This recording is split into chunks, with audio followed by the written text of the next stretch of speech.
Sir जो यहाँ पे कश्मीर में आपको पता है ज़्यादा बेरोज़गारी है सर।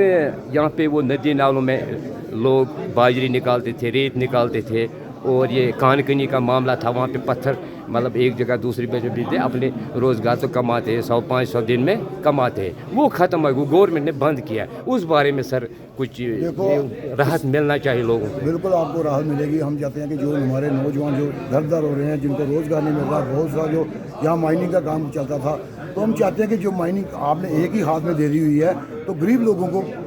आगे लाना चाहिए, गरीब लोगों को इनका हक मिलना चाहिए, इनको रोज़गार मिलना चाहिए। तो हम यही कोशिश करेंगे, हमारी यही एलजी साहब से भी हम बात करेंगे, जहाज साहब से बात करेंगे कि कश्मीर की जो माइनिंग है वो हमें स्टार्ट करनी चाहिए, क्योंकि जब आपने एक ही हाथ में डोर दे दिया, 2 नंबर की आदमी लोगों के हाथ में दे दिया, आज 2 नंबर के काम कर रहे हैं, 10,000 रुपये गवर्नमेंट का खाते में ला रहे हैं, 90 लाख रुपये का माल उठा रहे हैं, तो वो गरीब लोग भी मारे जा रहे हैं, उसमें उनका भी नुकसान हो रहा है कि जिनके छोटे छोटे बच्चे हैं, पीढ़ियाँ थी जो काम करती आई उनको बिल्कुल बिठा दिया गया साइड पे, और जम्मू कश्मीर के लोगों को कौन सोचने वाला है। हम चाहते हैं कि बाहर से जो लोगों आप ला के माइनिंग करवा रहे हो, जहाँ एलजी साहब से भी रिक्वेस्ट करते हैं, सीएम साहब से भी यही करते हैं कि आप कश्मीर के मसले में जो है माइनिंग का, इस पर थोड़ा सा गौर कीजिए। जो लोगों बड़े बड़े रिटेलरों को आप जो मौका दे रहे हो, बड़े बड़े जो माइनिंग कर रहे हैं, तो उनको रोक टोक डाल के गरीब लोगों को मौका दो, जो अपने बच्चों को अच्छी तरह परवरिश दे सके, अपने रोज़गार के लिए बच्चों के लिए कुछ कर सकें, अपने एरिया की थोड़ी डेवलपमेंट भी होगी जब हम लोगों को मौका मिलेगा। हाँ सर, ये सही बात है। गाँव में अगर 100 आदमी है, 5 मुलाजिम है, पूरा गांव तो उनसे नहीं चलेगा, यानी 95% तो उधर बेरोजगार है। उसके लिए आप गवर्नमेंट को सोचना चाहिए। हम यही चाहते हैं कि जैसे आई हमने जहाँ लोगों की डिमांड देखी, लोगों की परेशानी देखी, यूथ की देखी, बढ़ चढ़ के लोगों ने, यूथ ने हमारी यहाँ सपोर्ट की, तो हमें लग रहा है कि यूथ को इतना भरोसा है, तो हम रहते थे काम में मशगूल रहते थे, मतलब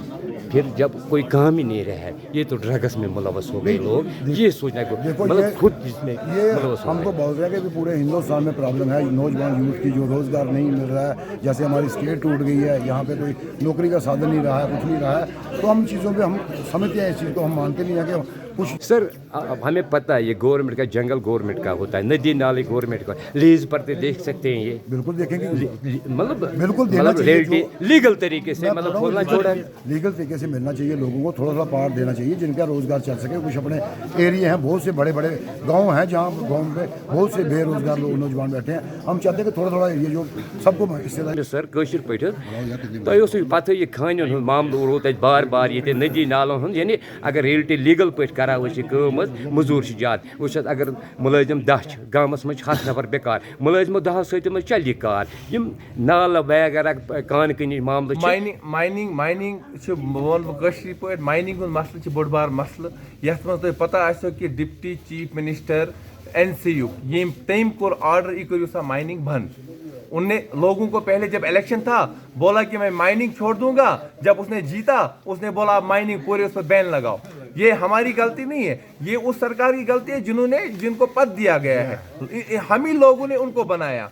उस बेस पे कि हम इन माइनिंग का बड़ा इशू था, उसने बोला हम माइनिंग छोड़ देंगे, जब जीता तब बोला माइनिंग पे रोक लगनी चाहिए। ये पुरानी बात है, जो बोएगा वो काटेगा। देखिए मैं बताऊं आपको कि आने वाले टाइम में हम लोग यही सुनने, LGP पार्टी, लोक जनशक्ति पार्टी लोगों के मसाइल सुनना चाहती हैं, उनको अप्रूव नहीं बल्कि इम्प्लीमेंट करेंगे। हम जो हम वादा करेंगे वो पूरा करेंगे, क्योंकि माइनिंग पे बहुत सारी बेरोजगार जो कमाते थे उनका चूल्हा बंद हो गया है। ये बदकिस्मती की बात है। ये जो चीफ मिनिस्टर आए थे उमर अब्दुल्ला साहब, ये इसकी जिम्मेदारी बनती थी, क्योंकि हमने लोगों से वोट नहीं मांगा, हमारा कैंडिडेट यहाँ पे नहीं उठा, कॉन्टेस्ट नहीं किया, क्योंकि हम NDA में है। आने वाले टाइम में हमारे टीम, हमारे नुमाइंदे आ रहे हैं मैदान में, और इंशाल्लाह रहमान जो हम वादा करेंगे लोगों से वो पूरा करके दे देंगे।